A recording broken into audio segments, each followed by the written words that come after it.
blimey. Ooh, this is one hell of a jam jar you got here. Right, warning.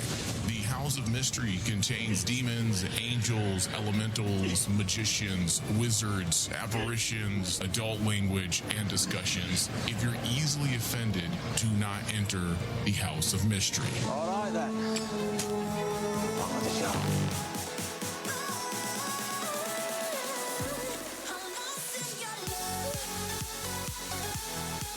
All right, hello, welcome everyone to the House of Mystery. This is the John Constantine and Friends podcast. If you are new to our show, we cover a wide variety of content from the darker side of DC. Leave us a review on iTunes and give us a rating. The podcast is available wherever you listen to podcasts, so search House of Mystery. I am Michael, your host. As per usual, the demon bisexual butler is here. Hello. Hello, everybody. All right, so in this episode, Dave, we will be covering John Constantine, Hellblazer, Dead in America, number 6.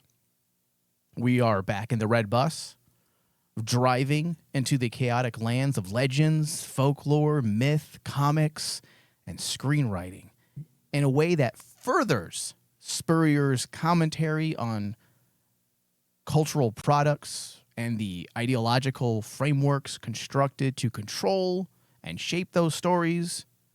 So basically, another issue that fleshes out cultural hegemony and its impact on storytelling traditions, that examine the dominant narratives and how they're recycled, repurposed, and reimagined across various mediums. Through this, Spurrier not only critiques the role of cultural products in the shaping of societal norms, but also delves into the power structures behind those narratives, questioning who controls the myths and what is left behind in the process. David, what are your initial thoughts on issue number 6 in a nutshell? My initial thoughts in a nutshell, I 100% agree with what you just opened up with what Spurrier is bringing in with this story, especially up to this point, up to issue 6.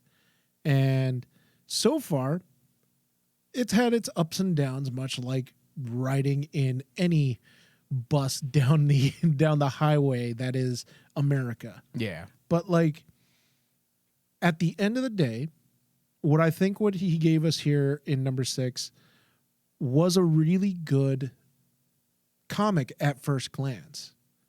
But it almost left me feeling empty at the end of the day when I look at it, and That I have sounds to. so sad. I have to. It left me feeling empty. It literally made me feel like the last panel of John Constantine, the last panel we see him before he disappears off of the bus, with his stomach missing. Yeah, right. And it's kind of like, at the end of the day, this is something I've been saying since day one of when we started Dead in America was, what does this have to do with Constantine? This is supposed to be John Constantine, Hellblazer, right? So in essence, I want to read a story about Constantine. Right. And at the end of the day, while there's a lot of great concepts and great ideas that Spurrier is tackling in the issues that he's done. I mean, like, as much as me and you have critiqued his past issues, I believe it was issue 3 that I found like really rough to go through, but I appreciate the I guess you could say the artistry of trying to do what he was doing in storytelling matters. The craft. Yeah. I can appreciate that, but at the end of the day, I'm still reading. I want to read a comic about John Constantine. But why, Dave? Because it's John Constantine Hellblazer. Oh, okay. I thought this was a political manifesto. And yeah. Is that what we're reading? I was like going, that right there at the end of everything seems to be kind of like this redundant idea that he is putting out with every issue. And while that could work, I mean, strengthening your themes is something you should do. But also don't forget your story. Don't forget your characters. What's that? Don't forget that basically What's the story? at the end of the day, Mike, I actually thought about this. The side characters that we were supposed to fall in love with since the first series, Noah and I can't remember the girl's name, but the other characters that are with Constantine. Talking about Nat? Nat. Yeah. Have they actually done anything past 6 issues? Except the fact that Noah's driving the bus. That's it. No, we haven't even seen what Noah's thinking. David, are you trying to get me mad really early on? I mean, come on. and that's the thing is kind of like overall what we're gonna say in this issue is I dig the concepts he's doing. Yeah. But at the end of the day, when you actually take a step back, I'm still a little frustrated. It's a little strange when you have a writer like Spurrier, who is more than capable of writing. He's an excellent writer. Excellent writer. He's doing a Hellblazer series that's literally, for all intents and purposes, about the nature of writing. Yeah. Who wouldn't love How that? stories are put together. I mean, this issue itself is talking about meta narratives and grand narratives. It's all about writing. But the man doing all this excellent writing about writing is actually forgetting about writing a story. He's writing a story. And like at the end of Is the day, that kind of what you're saying? yeah.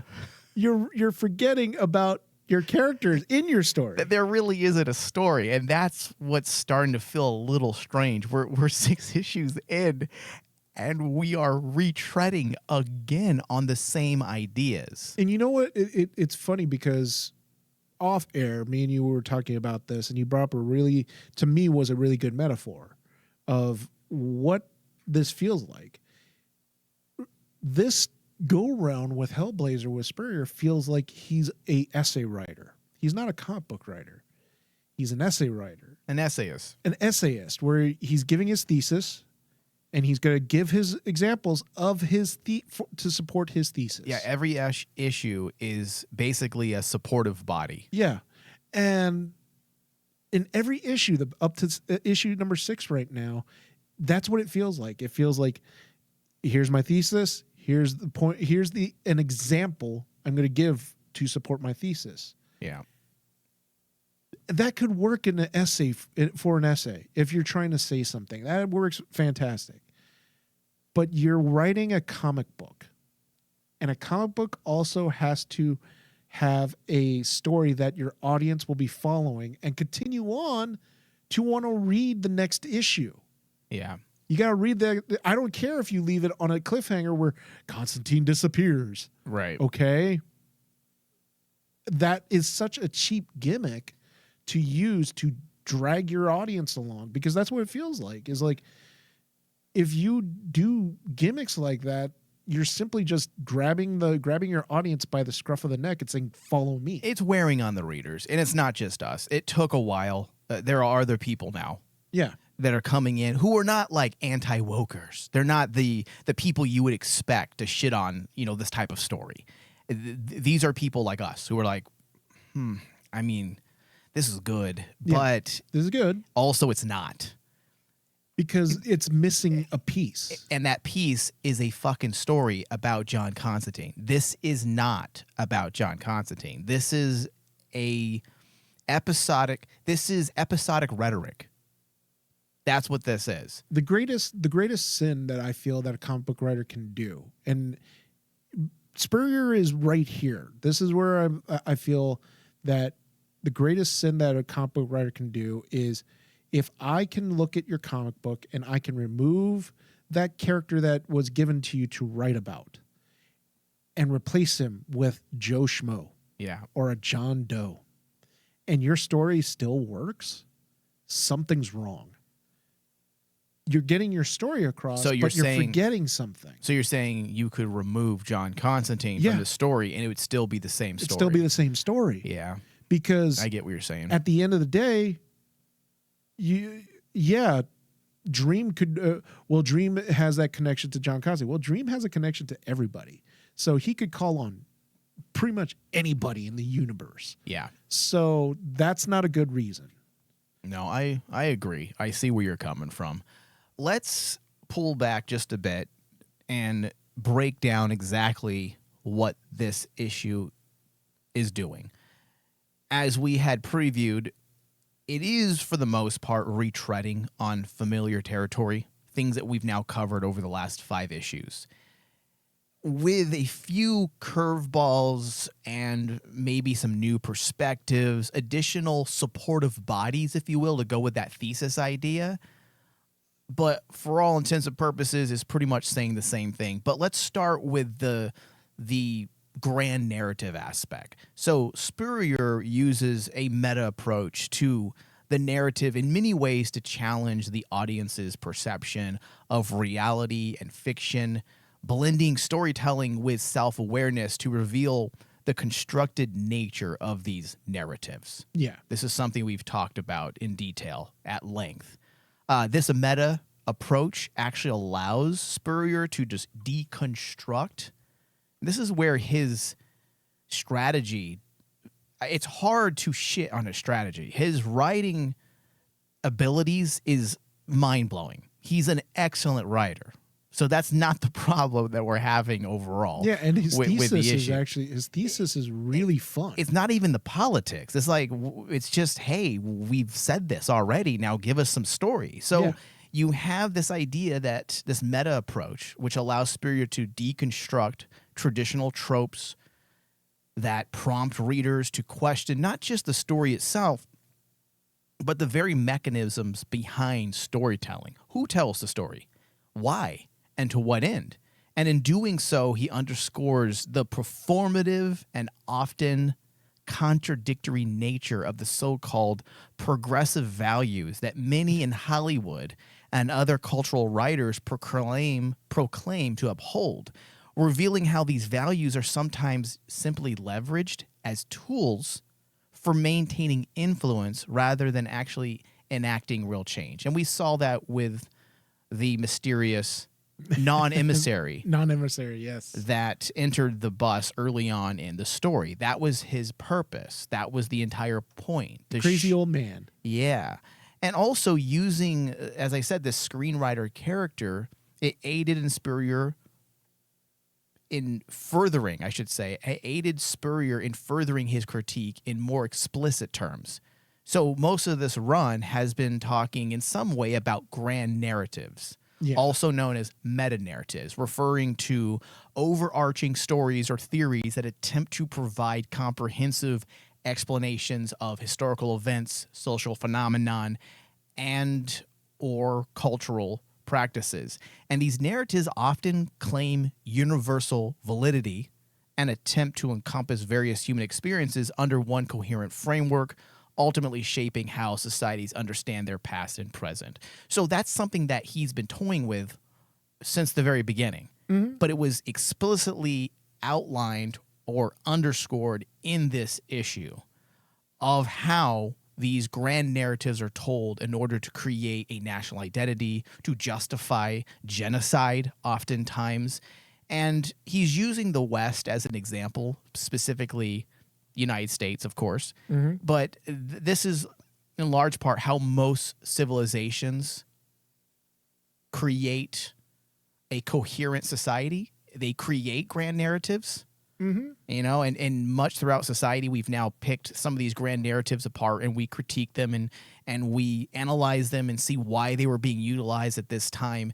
And in large part, that's exactly what Spurrier is doing here with the American grand narratives that we have now discussed and over-analyzed for the last 5 issues. Only this time, in my opinion, like with this particular issue, he's almost trying to call upon, much like in issue 3 where he was trying to call upon some grand idea of poetry from some of the classic writers. Yeah.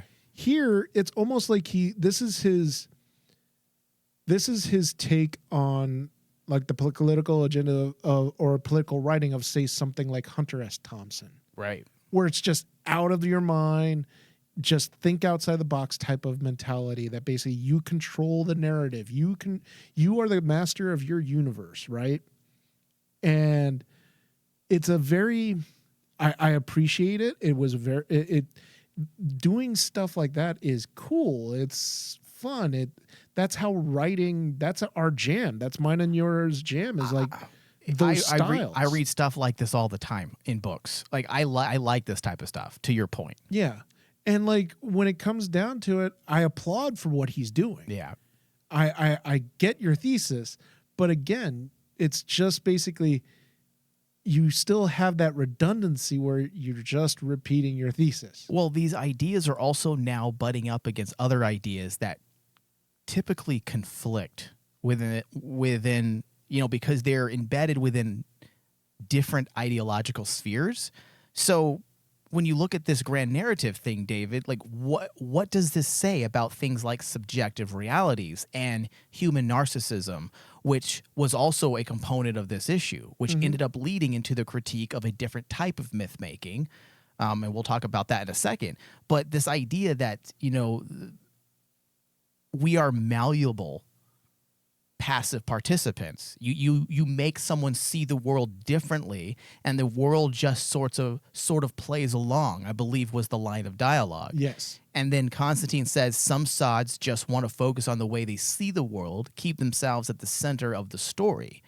That is a very real thought. I've written things about that as well, and it's the nature of I should say it's human nature to do that. I wouldn't say that's necessarily a bad thing. We all push ourselves into what is it called? The lead character. Everyone wants to be the hero of the story, Mike. Yeah. And he's using that as a way to leverage or privilege a discussion on how we then create these realities around ourselves, and we choose to believe certain perspectives.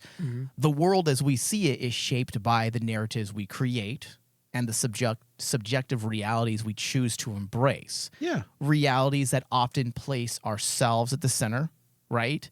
And casting us as the protagonists of our own stories. Now, in the post-truth era, which is another key word that was used in this issue, this tendency becomes a form of self-constructed reality where individual perceptions can override objective truth. And that's a reflection of our narcissistic urge to mold the world to fit our views. And yet this country isn't merely defined by geography, I believe is another key word they said. It's a sprawling quilt of intersecting stories, each a patch which is a unique perspective stitched together by shared myths, legends, and ideologies. And these are things that they were saying. But now if you start breaking down the large narrative story and how there are no objective grand narratives that guide society, that these are faux, these aren't real, these are constructed in order to control society. Okay, so what's the alternative? Subjective realities? Because you're also critiquing that. So now you have these different ideas contradicting themselves that Spurrier is pushing forward in his script. And maybe they're not contradicting themselves. Maybe they work together, but because he is throwing so many ideas together that it's starting to conflict with each other. And maybe that's by design. Maybe that's the point. Okay, so he's criticizing grand narratives. Yes. And if he's criticizing grand narratives, that means he's for subjective realities. But wait a second, that would mean something entirely different then. So there are, and I'm not saying maybe I'm not understanding it fully. That could also very well be true. But that's the problem when you're throwing all these varying ideas together. I know a lot about writing theories. It's what I read about all the time. It's my thing. So I get what he's doing, a lot of it. So I don't think I'm confused. No, you're not. You're not confused. It's basically kind of like I denote it kind of like, and I felt like this when I was actually trying to break down the comic, this particular issue and what he's trying to say. And for some of the laymen out there, it might be easier for them to understand. Think of this as kind of like the argument in Princess Bride. Very famous comedy. I loved it. It's one of those movies that basically I love. And there's a point where basically the thief is telling the protagonist, the hero, why he can't believe what the guy is saying about having two poisons in front of him. And he's basically going back and forth and saying, well, you can't trust me because of this. And I can't trust you because of this. And no, you can't trust me because of this. And at the end of the day, that's what a comic feels like. Spurrier's going back and forth saying that, well, this is about grand narratives. This is, but subjective narratives are better, but grand narratives are better. And he's going back and forth, back and forth. And then at the end of the day, he kind of just like tips over, and then the comic ends. Yeah. Because at the end of the day, you're left with the fact well, Constantine was able to actually take control of the narrative because he was able to reach out and break the fourth wall. Yeah. And so if the crazy old man who I basically felt was Spurrier's kind of interpretation of Hunter S. Thompson, is like going crazy over there about basically going, I am the master of my universe. This is why everything's written this way and everything like this. But Constantine figures it out and then destroys his reality. Yeah. You're kind of left with like, what was the point? Well, that's why I'm saying there's a lot of different ideas here, because you can also look at, so let's go back to subjective realities, okay? Yeah. In this post-truth era. Part of this malleable nature, okay, or the fluidity of narratives and reality is the problem of conspiracy theories. That's a huge problem right now. Things that just are, it's like Pizzagate. Just to be, I know we have a lot of international listeners. There may not people, and there may be people who just don't even know what that is. Look it up. It's a fucking weird, silly, far right conspiracy theory that is completely fucking asinine. There are so many other things, not to get political here, there are so many other things that the far right could accuse the far left of doing.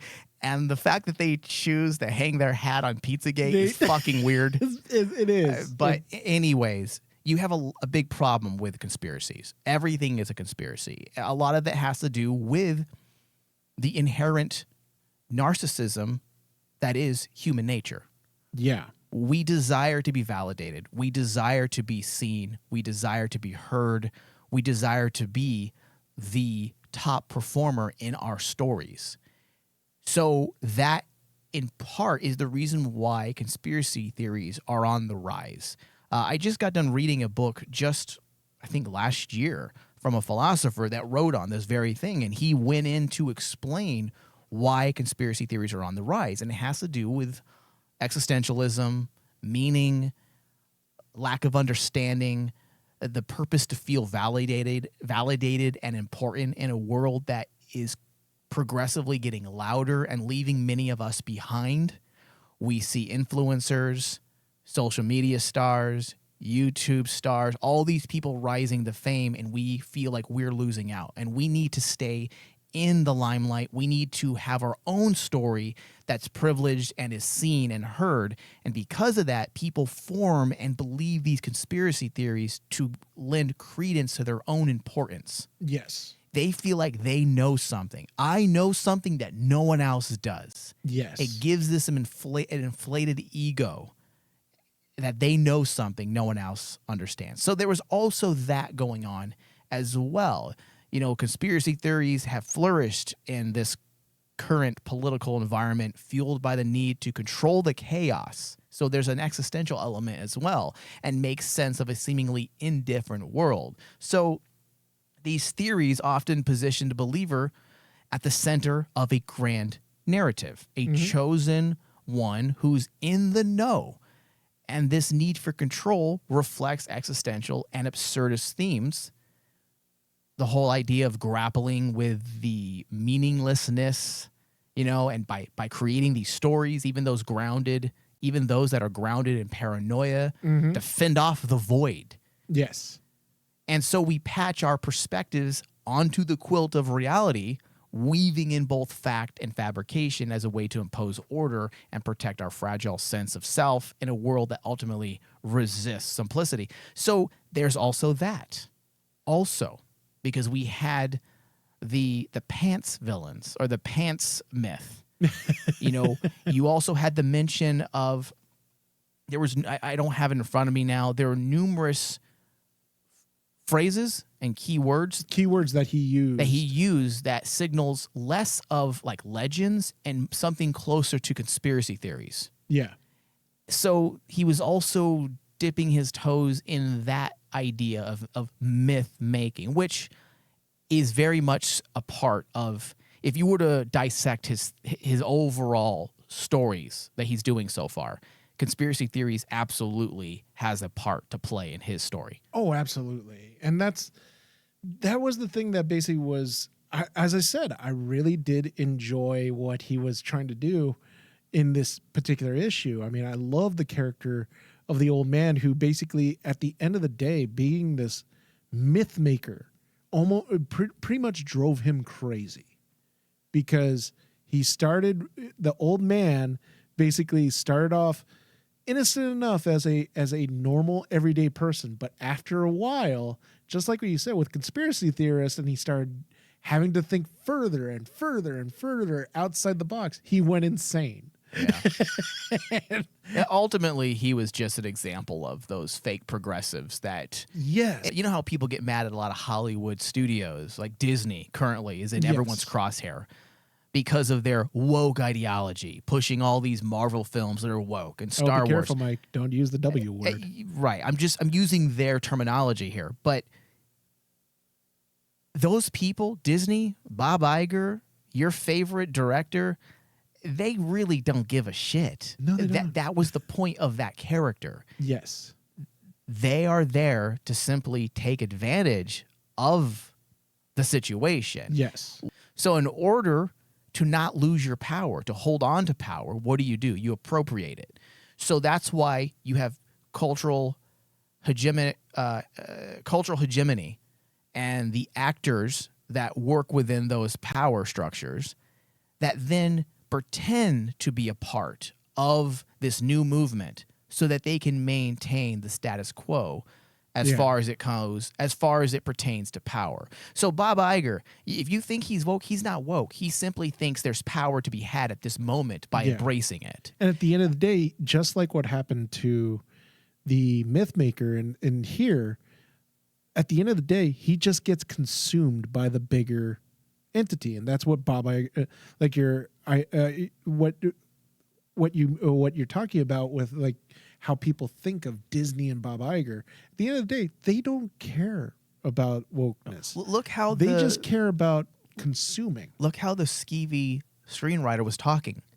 You think there was a progressive bone in his body? No, but he was talking as if it was important to him, but look at his word choice. So, as I said, everything Spurrier did, it's hard to shit on his writing because his writing, this is some of the best comic books I've ever read in terms of writing about writing. Yeah. That's awesome. I'd rather see it in a book. If Spurrier were to take these ideas and put it in a book, I'd buy it. Oh, absolutely. I mean, this would go up there with the way that he's writing. I feel like I've said this before that to me, Spurrier was trying to do what, Neil Gaiman was doing and Alan Moore was doing, or like what Neil Gaiman was doing with American Gods. But the thing is, David, is that he's not Alan Moore and he's not Neil Gaiman. He is Cy Spurrier. He has his own distinct style. He doesn't need to start doing the things they do. Mm-hmm. And you are right, David. It does feel like he's trying to lean a little too heavy on their legacy. Yeah. And I don't think it's working for him because they never substituted story for intellectual thought. Yes. Intellectual thought was there to support the story. Here, we're getting a lot of intellectual thought, and we're getting a very light story because that's pretty much it for our discussion as far as story goes. Yeah. And what was the story, David? What was the actual plot? Yes. There wasn't a plot. There wasn't much of a plot because all you get is John disappears in the very end. That's it. Yeah, and we get a bit on Swamp Thing. He's being detained. For some strange reason. Yeah. We just spent 3 issues trying to break him free. So you mean to tell me that we Swamp spent Thing... 3 issues, David, trying to get him freed. And now he's detained. Now he cannot return because he's detained. Yes. It's strange. It is. It feels weird that Spurrier was given initially, 8 issues? Mm-hmm. Imagine how poor the story would have been with just 8 issues. Oh, yeah. Because at the end of the day, we're at issue 6, right? If 8 issues were the original, that means he has to wrap up his story in 2 issues next 2 issues, And which I just don't see happening. When we talk about this, when we say, because I did have some people send me some DMs about nobody was disagreeing or fighting with us, but they had some additional thoughts. And I said I would cover it on our next discussion because it's just too much I hate writing stuff like DMs, and I don't like text messages. None of that. I just don't have time for that. Yeah. I'll respond. I like talking to people, but if I can answer your questions on the show, that's what I prefer to do. The difference between this run and the last Spurrier run so far is that there was a very detail-oriented personal story about John Constantine Yeah. in Cy Spurrier's 2019-2020 run. It was this deep, dark, uncomfortable look at John Constantine As a character. as a person in a way that we've never quite... He was framed in a way that we've never seen him quite framed. And in doing so, you created this story where the villain is the best villain you could possibly have to pair up against John. It's himself. It's himself. His own worst enemy is himself. It's an existential dream come true for me. Yeah. It was an amazing, personal, relatable, human story. Yeah. And what we have here is nothing. There is no human story. Mm-mm. It's just, I hate to say rhetoric because it sounds like a negative, but it's all it is political rhetoric. Where's the personal, intimate story of John? The first run, David, ended with the reveal that John Constantine has a son. And he's now has to save his son's soul. And he has inadvertently put the target on the back of 2 people he cares for. Yeah. Once again. But this time it's different. It's his son. And that's what was special about the first series was because you had that story and then you had this progression of John's character. And what have we done with that dynamic in this new run? Nothing. Nothing. Because if you We look had at a partial issue that paired him and his son up together, and that was nice. yeah, It was a half a issue. but did it do anything for the relationship? It Not really didn't. And that's what's so disappointing about this storyline is there's nothing personal here. We're not learning anything about John Constantine. Now, I know you've read ahead. Yes, I did. Has anything changed? No. Yeah. It isn't even like a light story. There is no John Constantine story. None. He is a background player in his own comic. Yeah. And you might say, well, okay, if he's a background player, that's fine. He can play second fiddle as long as he's like kind of pulling strings and he's the man, making the big moves that actually changes the course of the narrative. Okay, let's say that's the case, but that's not the case. Yep. Who's the character that's front and center? Is it Noah? No. No. Is it Nat? No. No. There is no character. So all of our characters are in the background to what? Who's in the foreground? There's no one in the foreground.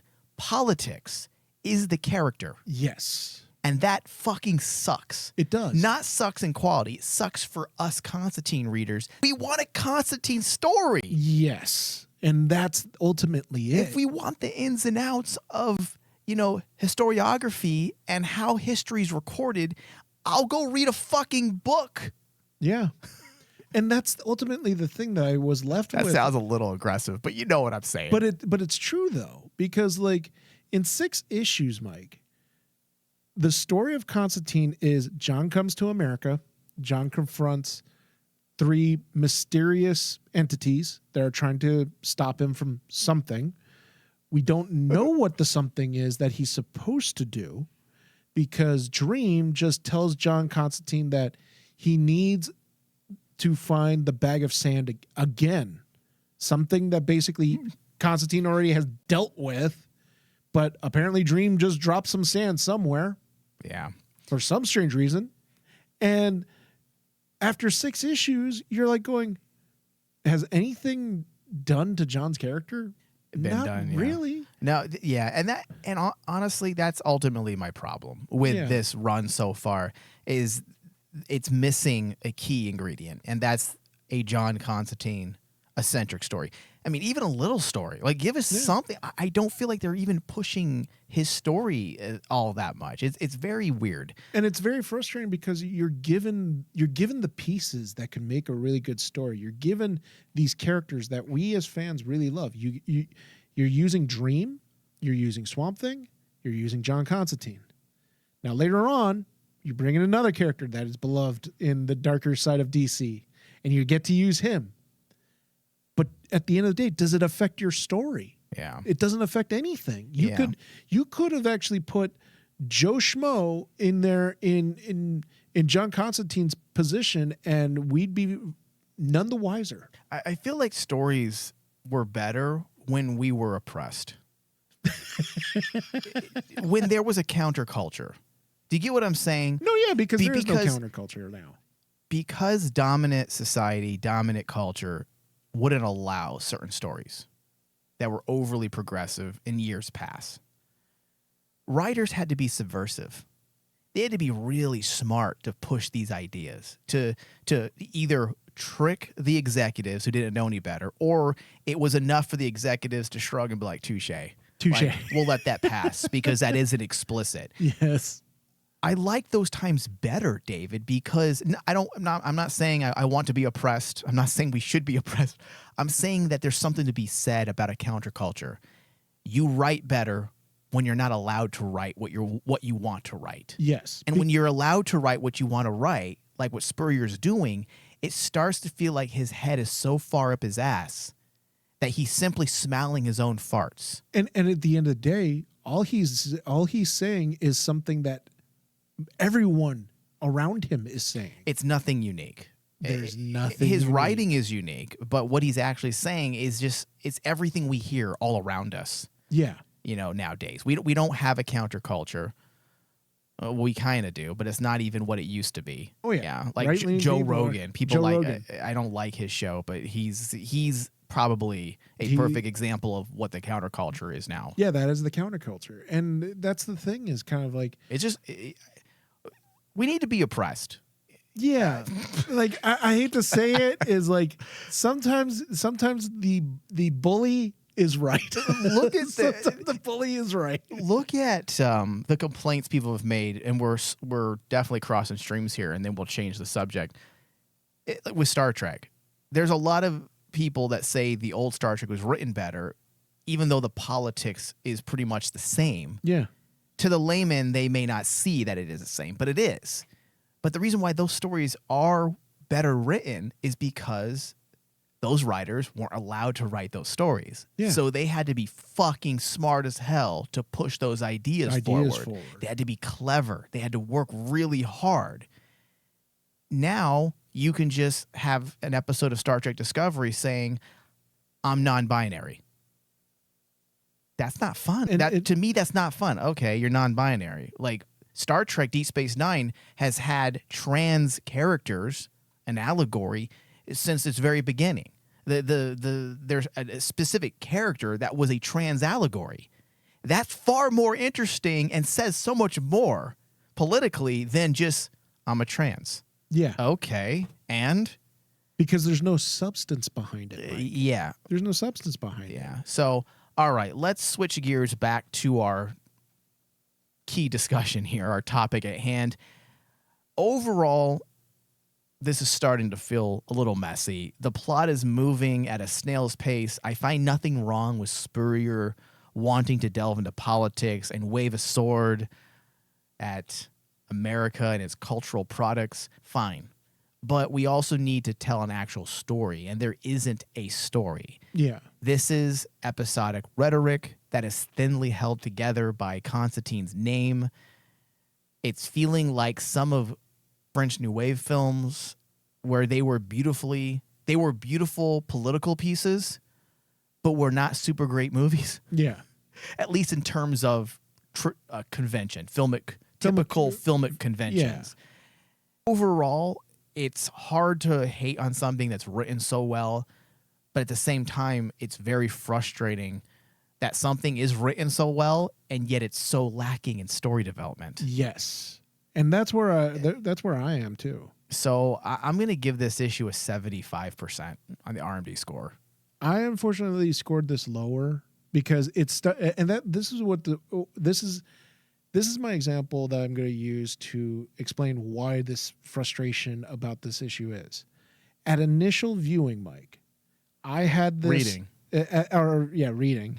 At initial reading of this comic, I had this as high as a 92 because I loved everything that Spurrier was doing. It's we're writing nerds, so it's hard not to like what he's saying. Plus, he's touching on things that basically is absolutely my jam, like the whole idea of the grand narrative, and also like telling it in a story that is very reminiscent of Hunter S. Thompson's writing to me. Yeah, is just so awesome. It gives me vibes of Fear and Loathing in Las Vegas, and I'm like going, that's cool.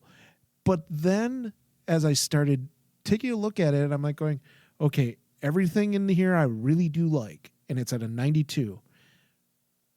But at the end of the day, this is called John Constantine's Hellblazer. What did John do? Obviously, I was really excited to see what Swamp Thing was going to do, but then you actually closed him off by saying he is detained by something. Don't know what. Yeah. He's just a mouthpiece for exposition. Exactly. That's all he's doing in these issues. I'm so excited I was so excited since last issue to see, what is the three fates that are coming after John that represent America, the liberty who gives a shit? Yeah. Liberty, lust, and whatever law. Yeah. And like I want to see what their whole story is. Here, they just consume the dude, and that's about it. We don't even get a piece where they interact with John yet. And we're in 6 issues. We're in the 6th issue. Our hero has not even faced the villain yet. And I was like left afterwards, especially with that ending where he gets shot, and then we see the bullet hole in John's stomach, and he disappears. How did he disappear? Yeah. Who took him? Who in the world could take him? And then my score of a 92 started going down because I was like going, he didn't do anything with John Constantine. And after 6 issues, I have no idea of what is the point of Constantine at this point? Where's his progression as a character? Unfortunately, we've passed the point of no return. Yeah. So even if the story suddenly picks up, it's still now going to be considered unevenly paced. I told you. There's nothing he can do now that's going to fix the way I view this overall series. I may say, oh, wow, what a great way to end it. It's beautiful. It's fantastic.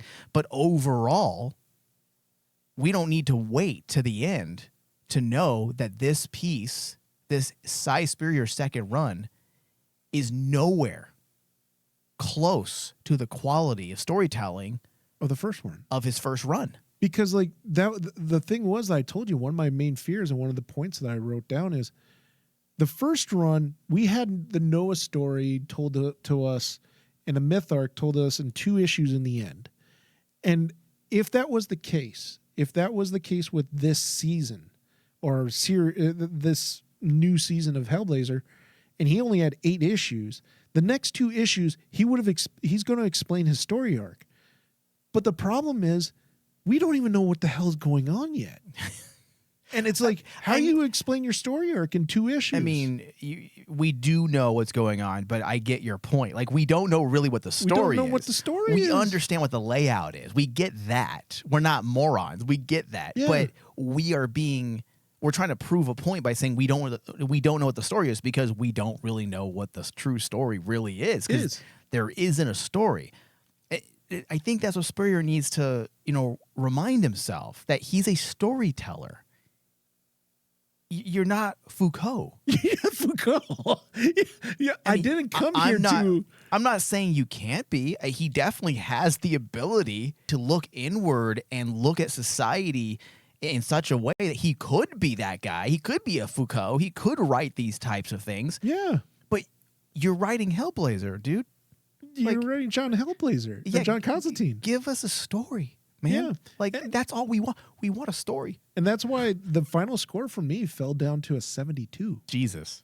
Because I was like going, it's a good, he did a good job writing, and it's above average issue. Yeah. But it's kind of like, at the end of the day, did you do really anything to push the story forward? Nothing really. Look at Poor Things, okay? Let's forget about some of the polarizing sexualization and objectification. The movie itself is 100% about power structure. It's about power and who has it.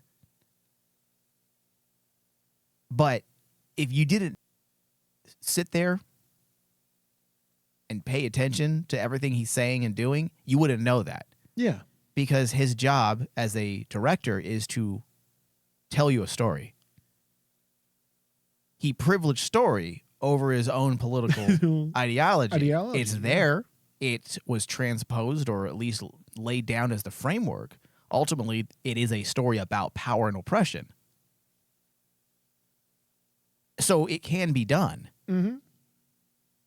So I just hope Spurrier, if he does tackle another run of John Constantine, I hope he gets this out of his system and he goes back to what makes John Constantine work.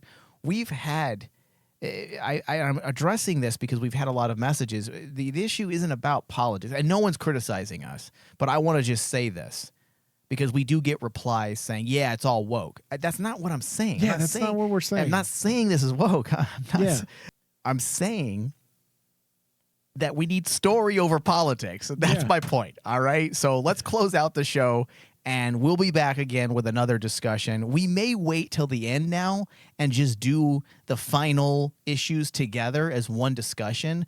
And the reason why I say that is because every issue is kind of saying the same thing. Same thing over and over again. And it just doesn't make for a great conversation because it's kind of just repeating. Every issue is repeating its same ideology, and because there's not a lot of story progression, there really isn't a lot to break down in that regard. So we'll probably wait till the end, and maybe it'll work better for us if we wait and read it to the end. Maybe we'll feel like there's more there. I don't know. So, all right, I want to thank everybody for listening. Be sure to go to our Patreon page, patreon.com/RainmanDigital, and pledge $1 or more, and you'll gain access to our Oblivion Bar minicast, which is a lot like this discussion here, or this show, I should say, but a little more casual. A little more casual. Yeah, we definitely veer off topic a lot, but we bring it back. All right, thank you, David. Thank you.